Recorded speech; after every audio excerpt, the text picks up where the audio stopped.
মধ্যবঙ্গ নিউজের যে কোনো খবরের দ্রুত আপডেট পেতে ইউটিউবে সাবস্ক্রাইব করুন ইমার্জেন্সি টিভি লাইভ এবং সাবস্ক্রাইবের পর অবশ্যই বেল বাটনে একটি ক্লিক করুন। এবার ডোমকল থেকে বাম ও তৃণমূল কর্মীরা যোগদান করলেন কংগ্রেসে।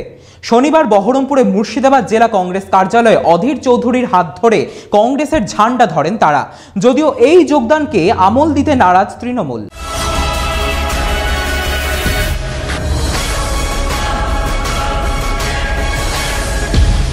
যে দমকল নিয়ে তৃণমূল বড়াই করে সেই দমকলের তৃণমূলের কর্মীরা এবং সেই সঙ্গে সঙ্গে বামপন্থী কর্মীরা তারা বহরমপুর পার্টি অফিসে আজকে সে যোগদান করলেন।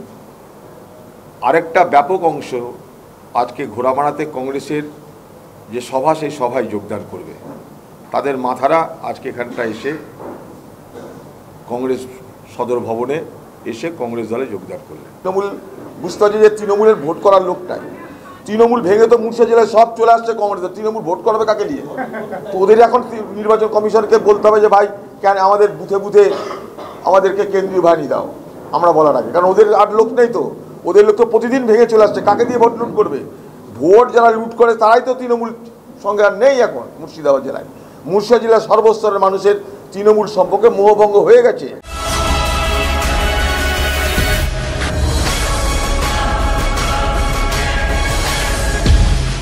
অধীর চৌধুরী এতটাই বিচলিত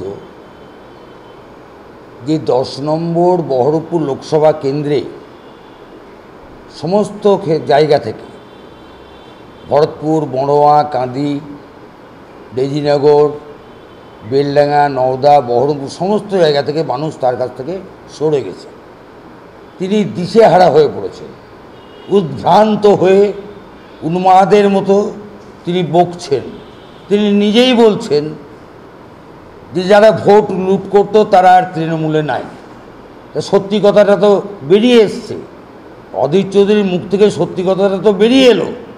উনি বলবেন স্লিপ অফ টাং, একথা তো মানব না।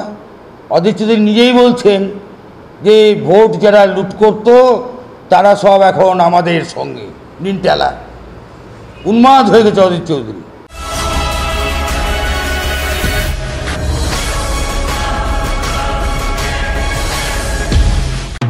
মধ্যবঙ্গের ভোটের সব খবর সবার আগে আপডেট পেতে আজই আপনার স্মার্টফোনে গুগল প্লে স্টোর থেকে ইনস্টল করুন ইমার্জেন্সি টিভি অ্যাপটি আর দেখতে থাকুন ইমার্জেন্সি টিভি, মানুষের কথা সরাসরি মানুষের মুখ থেকে।